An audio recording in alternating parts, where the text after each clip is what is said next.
प्रधानमंत्री मोदी की राज्यों के मुख्यमंत्रियों के साथ एक अहम बैठक होने वाली है।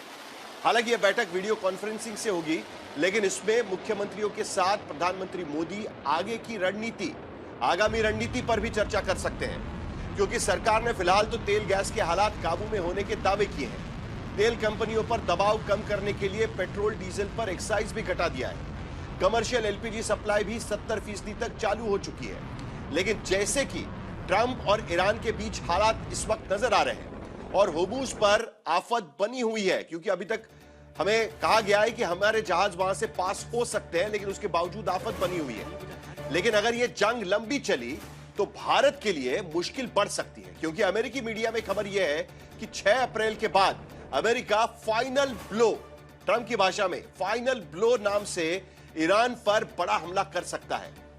ऐसा हुआ तो होर्मुज के लंबे वक्त तक डिस्टर्ब रहने की आशंका जताई जा रही है और इसी सूरत में भारत को पहले से तैयारी करके रहना होगा। देश में तेल और गैस की जमाखोरी, कालाबाजारी न हो, लॉकडाउन की अफवाहें न उड़े, इसके लिए प्रधानमंत्री मोदी की तरफ से मुख्यमंत्रियों के साथ एक बैठक बुलाने की कोशिश की गई थी और इसी तहत आज 6:30 बजे यह अहम बैठक हो रही है। इस बैठक में क्या होने वाला है, इसी पर आज के दंगल में हम चर्चा करेंगे, लेकिन पहले यह रिपोर्ट देख लेते हैं।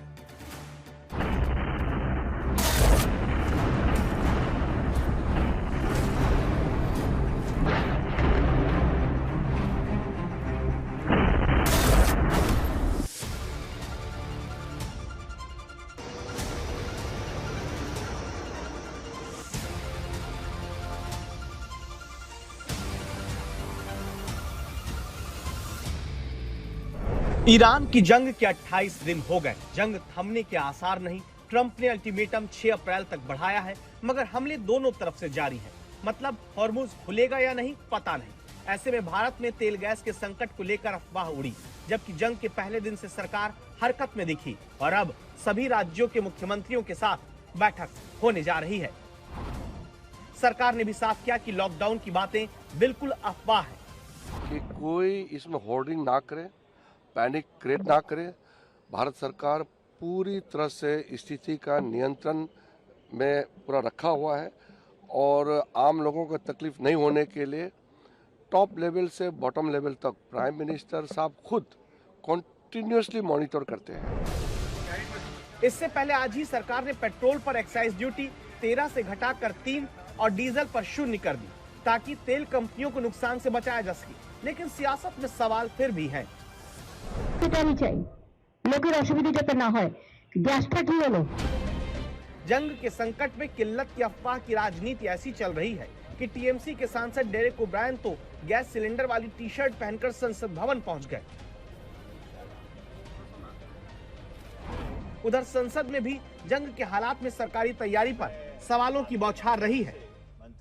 इस युद्ध के कारण जो फर्टिलाइजर की कमी हो रही है, उसके लिए भारत सरकार क्या नीति अपना रही है, जिससे कि महीने 2 महीने के लिए जो है किसानों को कोई परेशानी नहीं सामना नहीं करना पड़े। जहां तक खाद का सवाल है, फर्टिलाइजर का सवाल है, माकूल पर्याप्त खाद की व्यवस्था भारत सरकार ने कर रखी है और हमारे रिजर्व्स हैं और कोई भी पैनिक करने की जरूरत नहीं है। जो सीजन है बुआई का वो तो निकल जाएगा, पर आने वाला जो रबी का सीजन है और जो हमारी इंपोर्ट डिपेंडेंस है खाड़ी के देशों के ऊपर, इससे निपटने के लिए सरकार के पास कोई रणनीति है।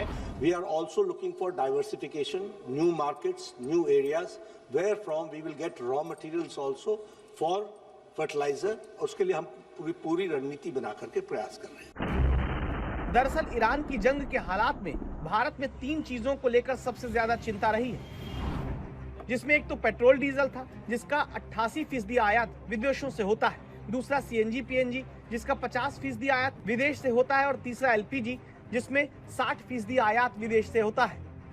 ईरान में जंग शुरू होने के साथ ही भारत सरकार ने इन ऊर्जा संसाधनों को लेकर एक्शन शुरू किया। 28 फरवरी को जंग शुरू हुई।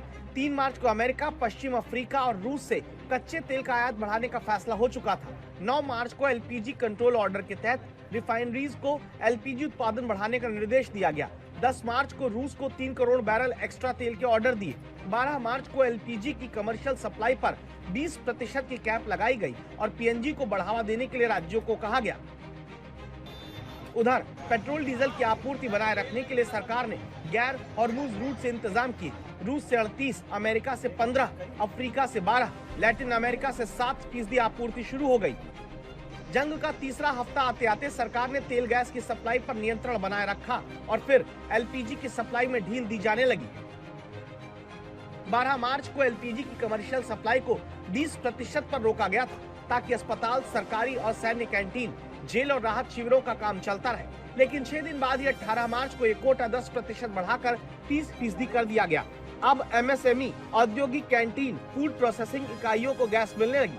फिर 21 मार्च को आवंटन 20% और बढ़ाया गया, जिसमें सभी रेस्टोरेंट, होटल, ढाबों को भी गैस मिलने लगी। और अब 27 मार्च को 70% तक आपूर्ति पहुंचा दी गई, जिसमें steel, automobile, textile, dye, chemical और प्लास्टिक उद्योग को एलपीजी मिलने लगी है।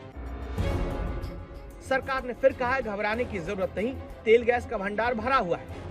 आपने कहा 2 मंथ का stock petrol, diesel, LPG, 2 month तो मैंने कम बोला है, 2 मंथ का तो सप्लाईज हैव बीन एश्योर्ड। इसके अलावा we have the supplies in our refineries, we have the supplies in our terminals, we also have in our pipelines the products are there, so we have sufficient product with.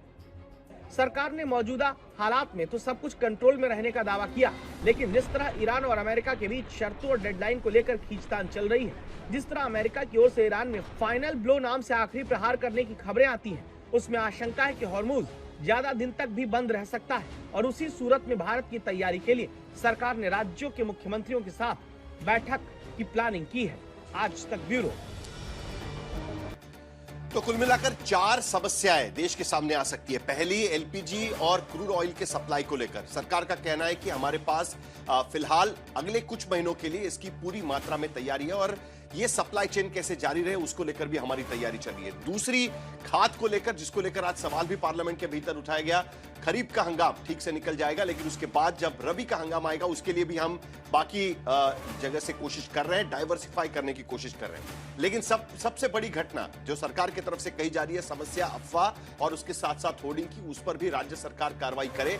शायद इसीलिए आज 6:30 बजे जो meeting होगी उसमें ये सारी मुद्दों पर चर्चा होगी। लेकिन अगर ये लड़ाई लंबी खींचती है तो सरकार किस तरीके से तैयार है और कौन से मुद्दे इस पूरी चर्चा में निकल सकते हैं, उस पर हम चर्चा करेंगे। क्योंकि फिलहाल करीब 1 महीना हो चुका है युद्ध शुरू होकर और अभी ये युद्ध थमने का नाम नहीं ले रहा है। कब तक ये युद्ध खत्म होगा इसकी भी कोई जानकारी नहीं है। 3 सवाल मेरे पैनल के सामने में रखना चाहूंगा। पहला सवाल, पेट्रोल डीजल पर एक्साइज घटाकर सरकार ने जंग के असर से क्या जनता को बचाया है? विपक्ष बार बार ये कह रहा है कि चुनाव खत्म होने जाने दीजिए, उसके बाद एक बार फिर पेट्रोल और डीजल के दाम बढ़ सकते हैं। लेकिन फिलहाल एक बड़ी राहत एक तरीके से हम कह सकते हैं कि 10 रुपया घटाकर पेट्रोल पर 3 रुपया और डीजल पर 0 एक्साइज ड्यूटी फिलहाल सरकार की तरफ से लगाई गई है। दूसरा सवाल, देश में 70% तक कमर्शियल एलपीजी की सप्लाई सरकार की तैयारी पर मुहर है क्या? क्योंकि कमर्शियल एलपीजी की सप्लाई सरकार ने घटा दी थी और कुछ ही दिनों में एक बार फिर अब 50% से ऊपर 70% तक यह सप्लाई